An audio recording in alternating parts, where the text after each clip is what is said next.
Hello, gentlemen. I have an online quiz that's going to be posted in Blackbaud, and that's going to be live at 1:35 p.m. And what I'm going to want you to do today is listen to the video, pause it, work a little bit on the quiz, go back, listen to the video again, do another section in the quiz, and so on until you finish the whole thing. Now, I don't want you to panic about the quiz grade. I want you to just do your best. It's not going to go in as it'll go in as classwork score, but not based on your right or wrong answers. So as long as you're putting down something reasonable, and I can see that you're not just submitting it in 20 seconds, you're going to get full marks for that.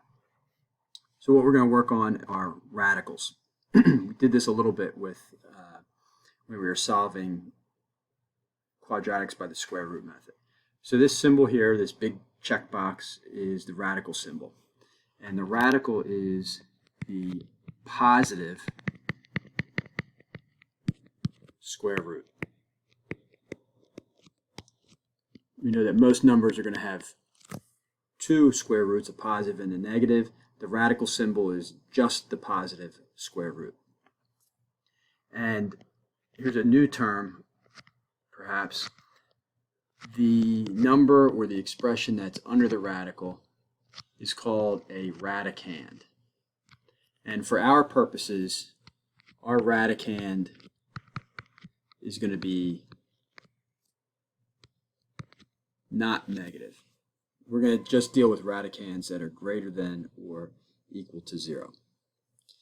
So at this time, I want you to go over to that quiz, and I want you to just fill out your name in section 1, and then section 2 is a warm-up section.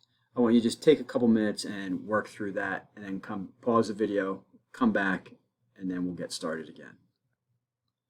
Okay, so you went through those warm-up exercises. And the first three were just basic arithmetic. 8 squared is 64, 11 squared is 121. 14 squared, you might not remember that from your times tables, but if you just wrote it out, pencil and paper, you would get 14 squared is 196. Now the next three, we had variables that were being squared. And we know that we just multiply exponents. So I'm going to double 5, and I get x to the 10th. I'm going to double 21, and I get x to the 21st, and I'm going to double 8, and I get x to the 16th. And what I was hoping you would, I'm sorry, I have a mistake here. This is x to the 42nd.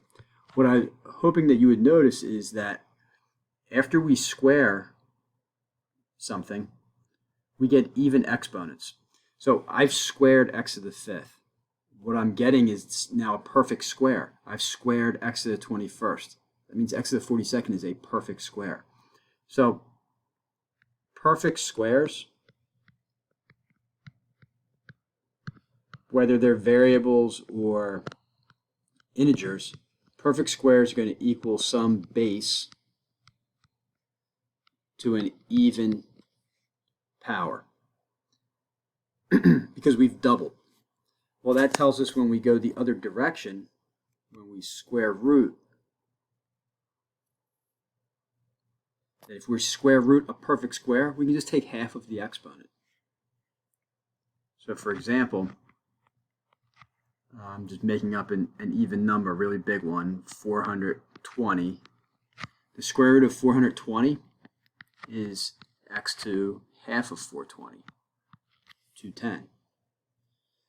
The square root of 5 to the 52nd power, well, that's just going to be 5 to half of 52, 26.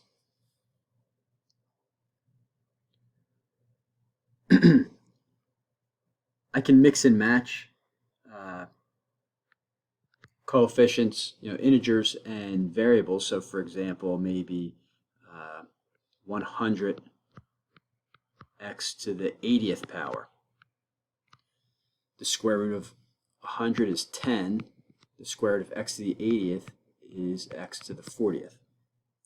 So why don't you go on now and do the next section, section 3, where you're taking square roots, and all of those things are perfect squares. Okay, so now that you're back, I think the ones that were just integers inside were probably easiest. Radical 25 is 5, radical 144 is 12, radical 400 is 20. But then we had the variables. Radical x to the 18th, radical x to the 46th, radical x to the 64th, and radical 49x to the 20th. So if you can take the square root of an integer and you can take half of a number, you can do anything with radicals.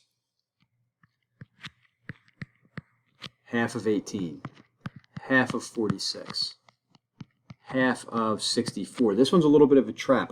I'm willing to bet some people wrote x to the 8th because they took the square root of the exponent. And they saw, hey, there's this exponent's a perfect square. I should just take square root. No, it's always half of the exponent. Now I've got 49x to the 20th. I'll take the square root of the coefficient, that's 7, and then half of the exponent. Now a problem like this might look familiar. You had something like this on the past 2 tests. And I'm going to solve this by completing the square. So I'm looking at half of 6 is 3, 3 squared is 9. I want this to be a 9, so I have to add 8 to both sides. I'm just going to rip through this, completing the square since we've done it already. And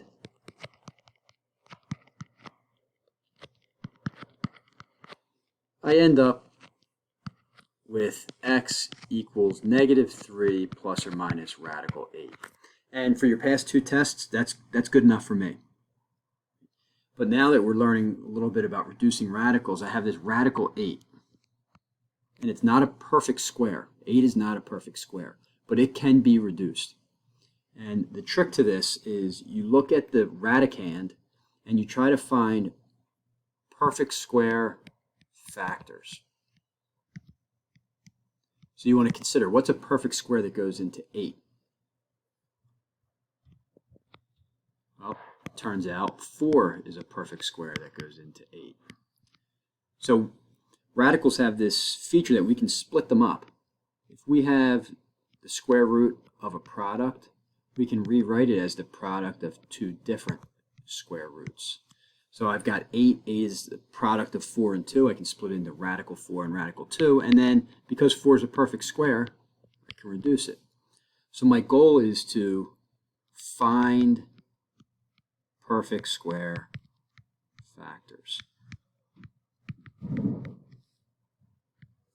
So for example, radical 300.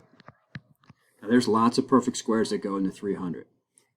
4 goes into the 300. 25 goes into 300. Ideally, I'd like to find the biggest ones. I'm going to do this 2 ways.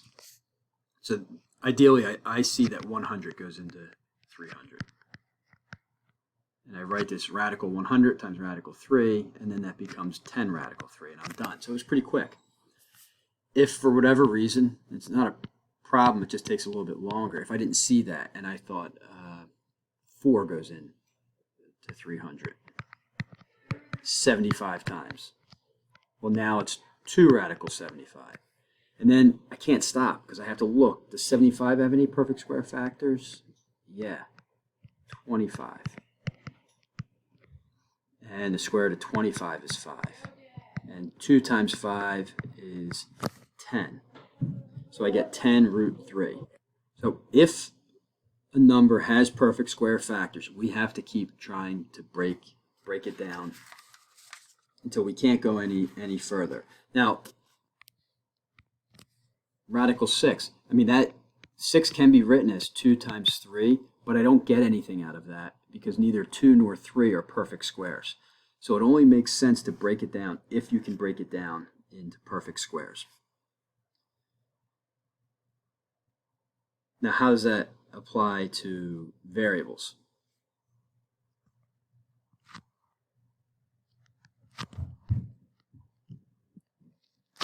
Well, any variable raised to an even power is a perfect square. So if it's raised to an odd power, it's not a perfect square. It's going to be even easier than dealing with integers. If you can subtract 1 and divide by 2, you're good to go. So it's a little bit weird to think of this, but x to the 15th is really x to the 14th times x to the 1st. So I just pulled out a perfect square factor. And I can do this every time by simply subtracting 1. And the square root of x to the 14th is x to the 7th. So you can give me any odd number. It doesn't matter how big or small. Right? If I can subtract 1, right? 301 minus 1 is 300. I now have an even number. Right? At every single odd number, you subtract 1, you get an even. And I can half that even number. 731. Okay, I can subtract 1. It's a big number.